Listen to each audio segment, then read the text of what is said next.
برطانیہ میں ہے، کیونکہ برطانیہ کی برٹش حکومت تھی نا، یا مرزا نے یہاں پر دعویٰ کیا تھا نبوت کا، تو برٹش حکومت تھی، انہوں نے پالا تھا، انہوں نے پوسا تھا، انہوں نے پڑھایا تھا، انہوں نے پیسہ لگایا، انہوں نے اس کو تعلیم دی، انہوں نے کہا کہ تم لوگوں کو قائل مت کرو، بس پیسے ہم دیں گے، لوگوں کو خریدتے چلے جاؤ، تو اس کا بچہ ہے، یہ ان کی پیداوار ہے، یہ ان کی نسل ہے، لہذا آج تک وہ تحفظ دے رہے ہیں، آج تک وہ اس پر سرمایہ لگا رہے ہیں، اور ان کا مرکز آج تک برطانیہ میں قائم ہے۔ یہ مرزائی ہیں دوستان گرامی، ذرا توجہ کرنا، یہ مرزا غلام قادیانی کے ماننے والے ہیں، جن کو آئینی سطح پہ ان پابندیوں کا سامنا ہے جو میں نے آپ حضرات کے سامنے پیش کی ہے، اور اس قانون کو توڑنے کے لیے، ان آئینوں کو ختم کرنے کے لیے یہ ایڑی چوٹی کا زور لگا چکے ہیں، لیکن آج تک اس کام کے اندر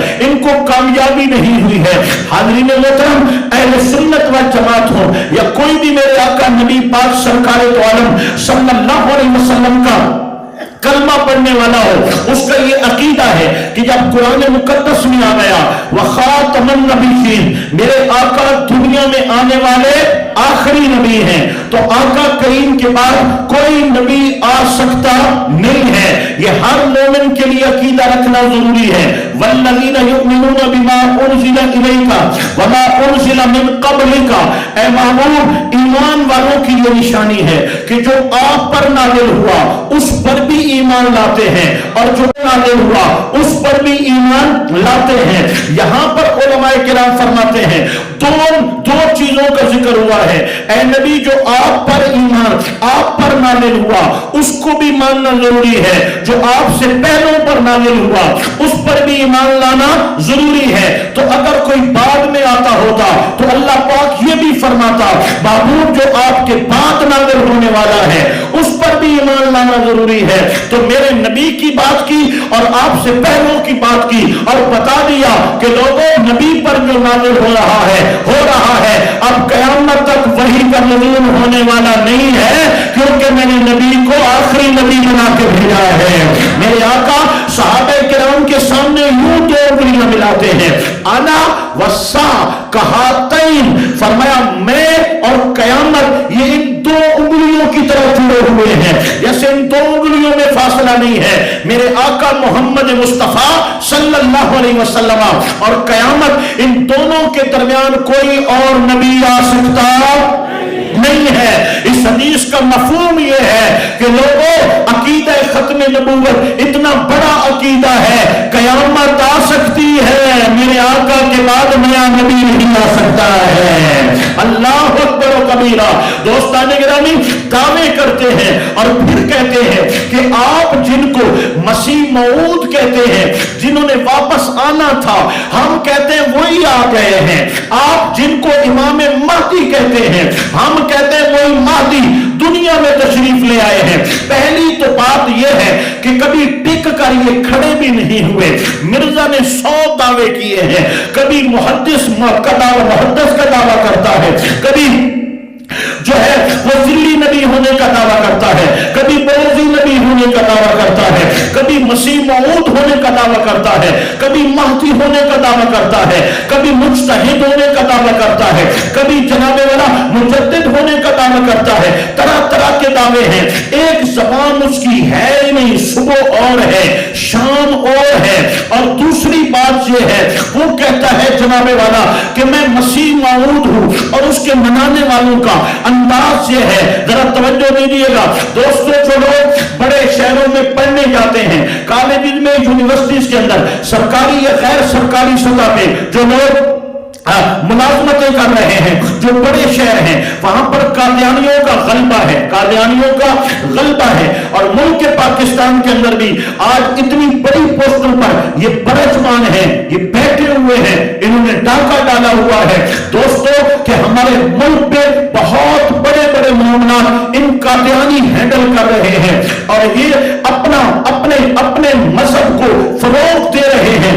دو قوتیں ہیں دوستوں، میں برملا اعلان کرنا چاہتا ہوں، آپ بھی کان کھول کے سن لیجیے۔ دو طاقتیں ایسی ہیں کہ کہ جو سازشی طور پر فی الوقت پاکستان کے بڑے بڑے ایوانوں پر قابل ہو چکی ہیں، ان کا غلبہ ہے اور وہ حکومت کو بلیک میل کرتے ہیں اور اپنی باتیں منواتے ہیں۔ ایک طاقت قادیانیوں کی طاقت ہے، مرزائیوں کی طاقت ہے، اور دوسری طاقت گستاخان صحابہ کو پروموٹ کیا جا رہا ہے۔ آپ دیکھ لیجئے دوستو، حضرت ابوبکر صدیق رضی اللہ تعالیٰ عنہ کی شان میں کتنی بک بک بک ہوتی رہی ہے۔ صحابہ کرام پہ تبرہ کیا گیا ہے محرم الحرام میں۔ حضرت امیر معاویہ رضی اللہ تعالیٰ عنہ کے لیے ناپاک زبانیں استعمال کی گئی ہیں۔ کوئی ایک سزا ہوا ہے جبکہ آئین موجود ہے، قانون موجود ہے، لیکن کیا کیا جا رہا ہے؟ اس لیے کہ اوپر بیٹھے ہوئے ہیں اور وہ لوگ ان کی پشت پناہی کر رہے ہیں اور ان لوگوں کو پروموٹ کر رہے ہیں۔ حالانکہ آج کل اتنی بھی اجازت نہیں ہے کہ آپ کسی فرقے کا نام لے کر اس کے خلاف بات کریں، صحابہ کا نام بھی لیا جائے اور بک بک بھی کیا جائے اور پھر بھی بندہ دندناتا پھر رہا ہو، کوئی قانونی کارروائی نہ ہو اور ان کو تحفظ دیا جا رہا ہو، تو حقیقت یہ ہے کہ بڑی بڑی کرسیوں پر اور بڑے بڑے عہدوں پر یہ بیٹھے ہوئے ہیں جو اپنے مسلک کو پروموٹ کر رہے ہیں۔ اور دوسرا، میں قادیانیوں کی بات کر رہا ہوں کہ جنہوں نے اس قدر ہمارے ملک پر غلبہ حاصل کر لیا ہے۔ ذرا توجہ کیجئے گا، آپ میں سے بہت سے لوگ اس پروسیس سے گزرے ہوں گے، اس پرابلم کو آپ نے اس کا سامنا کیا ہوگا۔ ذرا توجہ کے ساتھ سنیے گا۔ فیس بک کون ہے؟ اس کا مالک کون ہے؟ وہ تو کہیں بیٹھا ہے غیر ملک کے اندر، ٹھیک ہو گیا۔ پاکستان میں انہوں نے ہر ملک میں اپنے آفس قائم کیے ہیں سوشل میڈیا والوں نے۔ اب جناب والا یہاں پر جو بیٹھے دفاتر کھولے گئے ہیں، اب یہاں پر ننگی گالیاں فیس بک کے اوپر ایک دوسرے کے لیے لکھی جا رہی ہیں، کوئی آئی ڈی بلاک نہیں ہوتی۔ سیاسی لوگ کتنی گندی زبان اور لمبی زبان استعمال کرتے ہیں اور ننگی اور گندی زبان استعمال کرتے ہیں، کوئی آئی ڈی بلاک نہیں ہوتی۔ فحاشی کی بات ہو، ارشانی کی بات ہو، کوئی آئی ڈی بلاک نہیں ہوتی۔ ان کا کوئی قانون نہیں ہے کہ آپ نے گندا فوٹو کیوں لگایا ہے، آپ نے کسی سیاسی کو گالیاں کیوں دی ہیں، آپ نے ایسا کیوں کیا ہے، ایسا کیوں کیا ہے۔ لیکن تاجدار ختم نبوت کا نعرہ لکھ کر آپ پوسٹ کرو گے، آپ کی آئی ڈی کو بلاک کر دیا جائے گا۔ امیر المجاہدین علامہ خادم حسین رضوی کا نام لکھو گے، آپ کی آئی ڈی بلاک ہو جائے گی۔ امیر المجاہدین کی تصویر لگاؤ گے، آپ کی آئی ڈی بلاک ہو جائے گی۔ لبیک کا نعرہ لکھو گے، آپ کی آئی ڈی بلاک ہو جائے گی۔ حضور کی ختم نبوت کے حوالے سے کوئی بھی پوسٹ کرو گے، آپ کی آئی ڈی بلاک ہو جائے گی۔ دوستوں وجہ کیا ہے؟ ان کا ہولڈ ہے سوشل میڈیا پہ، ان کا ہولڈ ہے ہمارے بڑے بڑے قانونی اداروں پر، ان کا ہولڈ ہے۔ اور اس حوالے سے قادیانی فلی طور پہ مسلمانوں کے خلاف اپنی کاروائیاں کر رہے ہیں، اور ہر وہ آواز جو ان کے خلاف اٹھائی جائے یہ اس کو دبانے کی کوشش کر رہے ہیں۔ لیکن یہ اوچھے ہتھ کنڈے ہیں، یہ کون سے ہتھ کنڈے ہیں؟ اوچھے ہتھ کنڈے ہیں، یہ گھبرا گئے ہیں، یہ گھبرا گئے ہیں۔ ارے کتنی فیس بکیں بند کرو گے اور کتنی آئی ڈیز بلاک کرو گے؟ امیر المجاہدین علامہ خادم حسین رضوی کی نماز جنازہ میں جو 1.5 کروڑ مسلمان شامل ہوئے ہیں، انہوں نے بتا دیا ہے تم آئی ڈیوں کو آگ کیوں نہ لگا دو، پوری فیس بک کیوں نہ بند کر دو، سارا سوشل میڈیا تم بم بلاسٹ کیوں نہ دو۔ اب قوم کے بچے کے دل میں عقیدہ ختم نبوت اور عقیدہ ناموس رسالت کے لیے آگ جل رہی ہے، مر جائیں گے اپنا عقیدہ نہیں چھوڑیں گے۔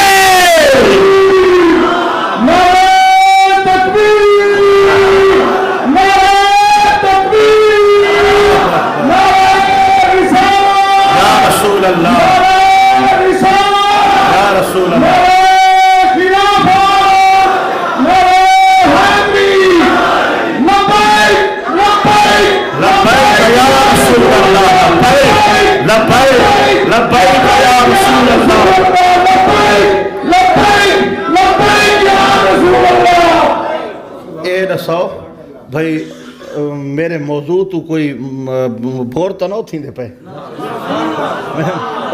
ہیکونین روایتی تقریراں ٹھیک ہے نا بھائی. موضوع اے جی تیار تھی ہوئے پہلے عید پڑھنی ہے واتے حدیث پڑھنی ہے واتے واقعہ سونا اونین روایتی تقریراں. میری تقریر ذرا روایت تو ہٹ کے ہوندی ہے.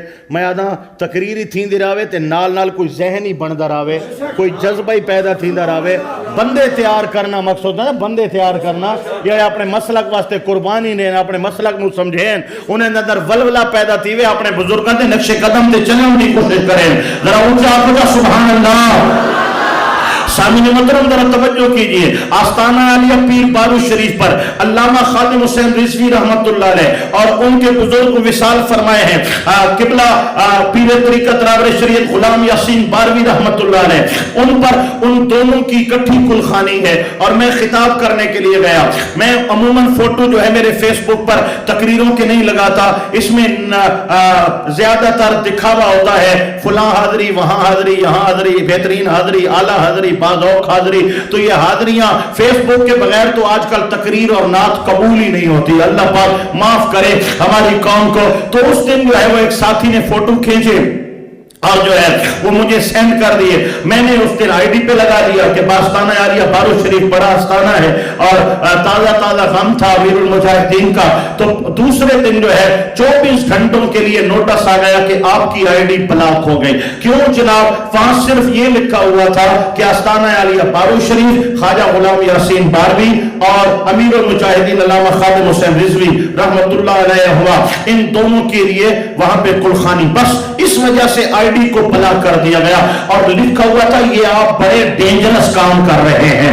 ڈینجرس ہے یہ ہمارے لیے اور ہماری سوسائٹی اور ہمارے جو قوانین ہیں یہ ان کے خلاف ہے. میں نے پرسوں حیران ہوا, ہمارے بہت بڑے خطیب ہیں اور نوجوان خطیب ہیں, اللہ تعالیٰ ان کی جوانی اور ولولہ سلامت رکھے, میرے بڑے پیارے دوست ہیں علامہ مفتی محمد سمر عباس قادری صاحب. تو میں نے ان کو دیکھا کہ کافی دن ہو گئے ہیں اور ان کی کوئی پوسٹ نہیں آ رہی. ان کے دن میں 3-3 4-4 جلسے ہوتے ہیں اور ساتھ ان کا بندہ وہ لگاتا رہتا ہے. میں نے کل رات پرسوں فون کر دیا, میں نے کہا خیر تو ہے جناب؟ انہوں نے کہا جی بابا جی دا فوٹو لایا ہی پورے مہینے واسطے آئی ڈی بند ہو گئی ہے. دوستو یہ حال کر رہے ہیں تو کیا اس طرح ولولے چھین لیں گے, اس طرح ہمیں کمزور کر دیں گے اور اس طرح ہمیں اپنے موقف سے یہ بات رکھنے میں کامیاب ہو جائیں گے؟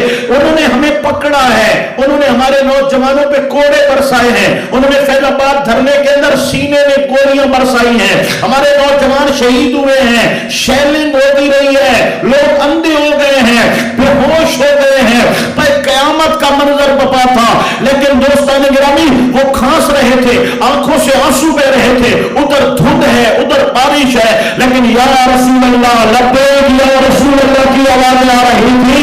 جو گولیاں کھا کے بھاگنا ہے, جو گولیاں کھا کے پیچھے نہ ہٹے, جو جانے دے کے پیچھے نہ ہٹے, جن کے سامنے پیارے تڑپ رہے ہیں اور پھر بھی ان کے ولولے کم نہیں ہوئے, وہ تمہاری آئیڈیوں پہ تھوکتے بھی نہیں ہیں. اپنا سوشل میڈیا اپنے پاس رکھو. ہمارے میڈیا کی ہر گھڑی, ہر کنیکشن اور ہماری ہر ڈائریکشن گنبد خضرا سے جڑی ہوئی ہے. ہمارا جینا مرنا آقا نبی پاک کی محبت کے لیے ہے.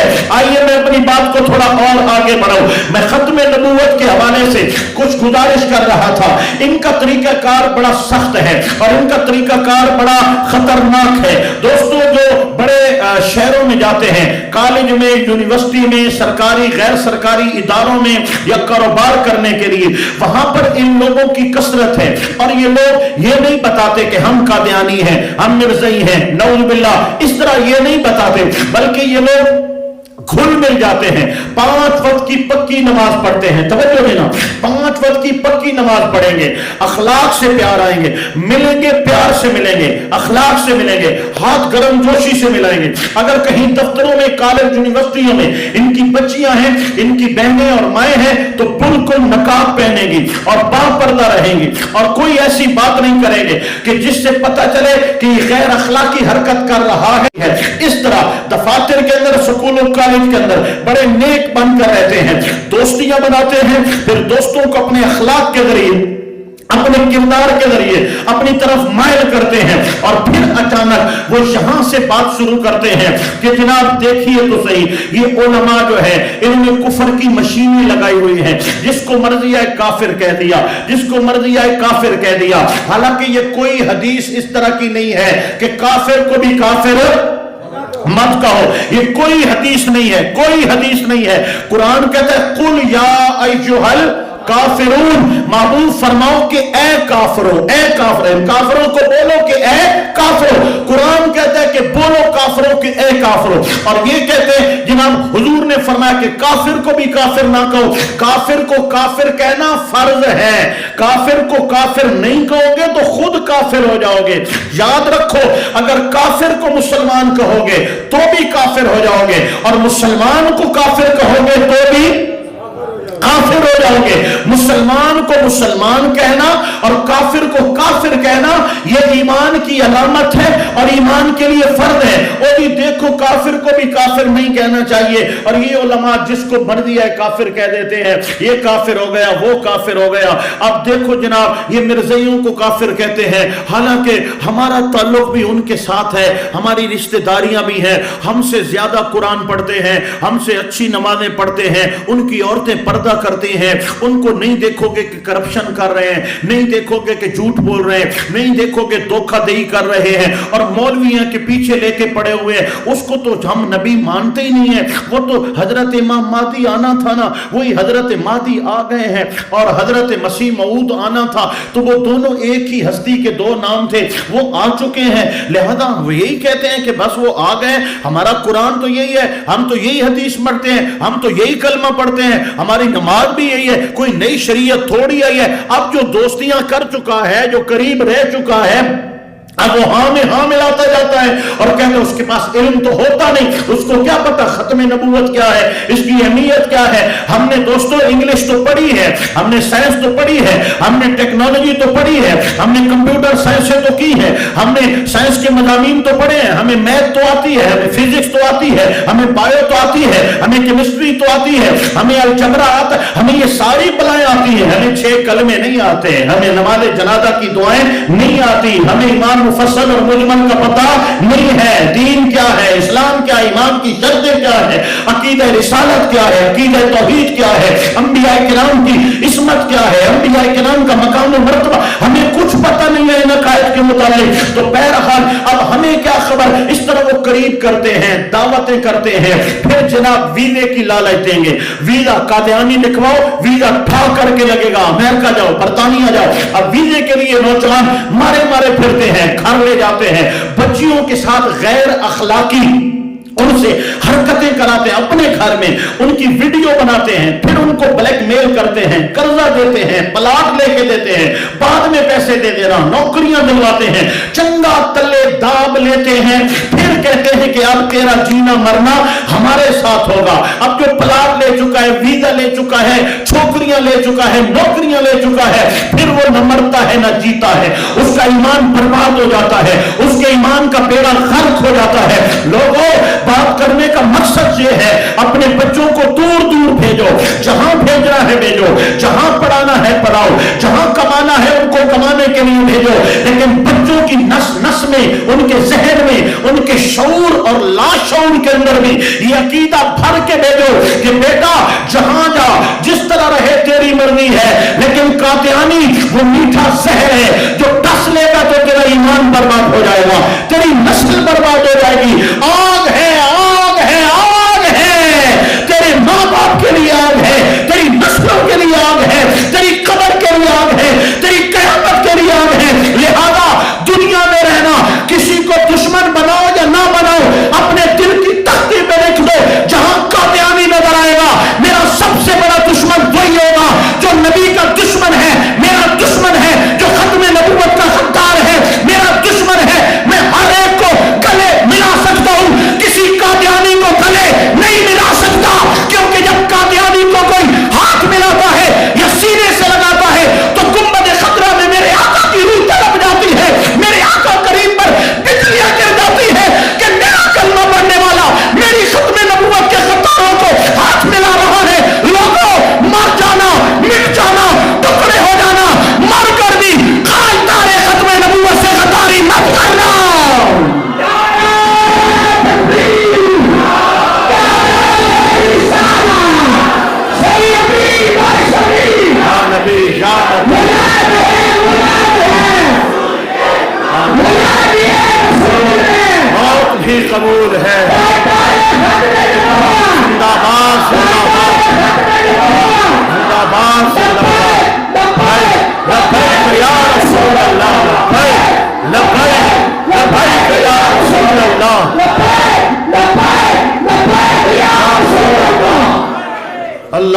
اکبر و کبیرہ، اللہ اکبر، یا رسول اللہ، حق چار یار، یا علی، ماشاءاللہ ماشاءاللہ، سلامت رہو، اللہ پاک تھانوں جوانی عطا فرماوے، حضور کی غلامی واسطے جوانی عطا فرماوے، اونچا آکھو سبحان اللہ۔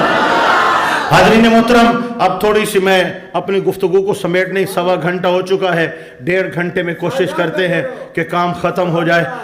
یہاں پہ جب بھی آتا ہوں تقریر لمبی ہی ہو جاتی ہے۔ اللہ پاک آپ کی محبتیں ہیں، اللہ تعالیٰ آپ کو عزت عطا فرمائے۔ آقا نبی کریم سرکار دو عالم صلی اللہ علیہ وآلہ وسلم کی ختم نبوت اور آپ کی ناموس رسالت، یہ 2 آئین کس کے لیے بنائے گئے؟ گستاخوں کے لیے بنائے گئے، ان کو روکنے کے لیے بنائے گئے۔ لیکن معاملہ یہ ہے کہ ان 2 آئینوں کو بچانے کی خاطر ظلم مسلمانوں پر ہو رہا ہے، ظلم مسلمانوں پر ہو رہا ہے۔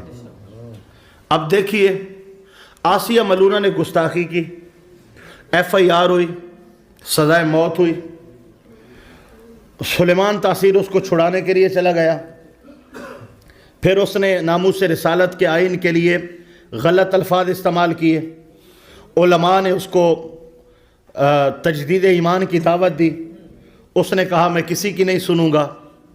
اب دوستان گرامی، وہ اس کو تحفظ دینے گیا تھا، جو پاکستان کا آئین بنا تھا اس کے خلاف تحفظ دینے کے لیے گیا تھا، گستاخ کو تحفظ دینے کے لیے۔ دوسرا، آئین کے بھی مخالف بولا اور حضور نبی پاک کی عزت کے بھی مخالف بولا، جو جملے اس نے بولے۔ ملک ممتاز حسین قادری رحمت اللہ علیہ نے کیا کیا؟ سر عام اس کو کتے کی موت مار دیا، ٹھیک ہو گیا۔ آپ کے خلاف FIR ہو گئی۔ سلسلہ شروع کہاں سے ہوا تھا؟ ایک گستاخ عورت سے، ٹھیک ہو گیا۔ اب اس کے بعد جو کچھ ہوا وہ آپ کے سامنے ہے۔ ملک ممتاز حسین قادری کے خلاف FIR ہو گئی، اجتماع ہوئے، ریلیاں نکلیں، دھرنے ہوئے، شیلنگ ہوئی، قید و بند کی صعوبتیں سہنی پڑی، دہشت گردی کے پردے پچے کاٹے گئے، کتنے علماء کو جیل بھیجا گیا، کتنے لوگ شہید ہوئے ملک ممتاز حسین قادری کے لیے، حضور کی عزت و ناموس کے تحفظ کے لیے۔ اور ملک ممتاز حسین قادری 3 سالوں کے اندر رات کے اندھیروں میں وہ سولی پہ بھی لٹک گئے، جام شہادت بھی نوش کر لیا، آسیہ ملونہ پھر بھی زندہ کھڑی ہے، ٹھیک ہو گیا۔ پھر وہ کیس کچھ دب گیا، انہوں نے اپنے باپ داداؤں کو کہا، امریکہ برطانیہ کو، ذرا صبر کرو، ابھی ہم نے تمہارا ایک حکم مانا ہے، نبی کے نوکر کو سولی چڑھایا ہے، ابھی کچھ سال صبر کرو۔ کچھ سال صبر کے بعد پھر اس کیس کو جو ہے وہ سامنے لے آئے، پھر اس کی سماعتیں شروع ہو گئیں، پھر اس کے جو ہے وہ فیصلے دے دیے گئے، پھر ریلیاں، پھر سیلنگ، پھر فیرنگ، پھر نوجوانوں نے قربانیاں دی، جیلیں گئے، جام شہادت نوش کیے، علماء کو خلاف دہشت گردی کے پرچے کاٹے گئے، کیا کچھ نہیں ہوا جناب والا۔ اور یہی جب جیلوں میں ڈالا گیا، 1 مہینہ 2 مہینے 3 مہینے کیٹاگریاں بنائی گئی، اور علامہ خادم حسین رضوی رحمت اللہ علیہ آپ کے خلاف غداری کے مقدمے اور دہشت گردی کے مقدمے پتہ نہیں کیا کیا دائر کیا گیا۔ اور پھر رات کے اندھیروں پھر جناب کہا گیا کہ دوبارہ سماعت کی جائے، دوبارہ سماعت کی بات آئی، علماء کو دلائل کے لیے حاضر بھی نہ ہونے دیا، اور پھر فیصلے ہو گئے، راتوں رات طیارے بھی آ گئے، اڑا کے لے گئے۔ آج یہ ہے فرانس والے گستاخ کے ساتھ بیٹھی ہوئی ہے، امریکہ والوں کے ساتھ بیٹھی ہوئی ہے، مسلمانوں کو چڑھایا جا رہا ہے۔ تو مسئلہ یہ ہے کہ آئین تو پاس ہو گیا ہے، پہلی بات یہ آئین کو ختم کرنا چاہتے ہیں، اور دوسرا معاملہ یہ ہے کہ آئین تھا گستاخوں کے لیے، یہاں پر نبی کے عاشقوں کو ذلیل کیا جا رہا ہے، نبی کے نوکروں کو ذلیل کیا جا رہا ہے، حضور سے محبت کرنے والوں کو رسوا کیا جا رہا ہے۔ ارے ہم روئے نہ تو کیا کریں، ہم تڑپے نہ تو کیا کریں، ہمارے آقا کی شان میں، ہمارے ملک میں بے ادبی ہو، ہمارے ملک میں گستاخی ہو، ہمیں تم آ بھی نہیں کرنے دیتے، ہمیں تم احتجاج بھی نہیں کرنے دیتے، ہمیں تم حضور کی عزت کے لیے نکلنے بھی نہیں دیتے۔ اگر فرانس والوں نے جو کچھ کیا ہے، عالم اسلام کے حکمران خاموش بیٹھے ہیں، اگر نکلے ہیں تو الحمدللہ اس مسئلے میں بھی لبیک یا رسول اللہ کہنے والے نکلے ہیں۔ اور امیر المجاہدین علامہ خادم حسین رضوی نے فیض آباد کے اندر 4 دن پہلے گرفتاریاں شروع ہو چکی تھی، 4 دن پہلے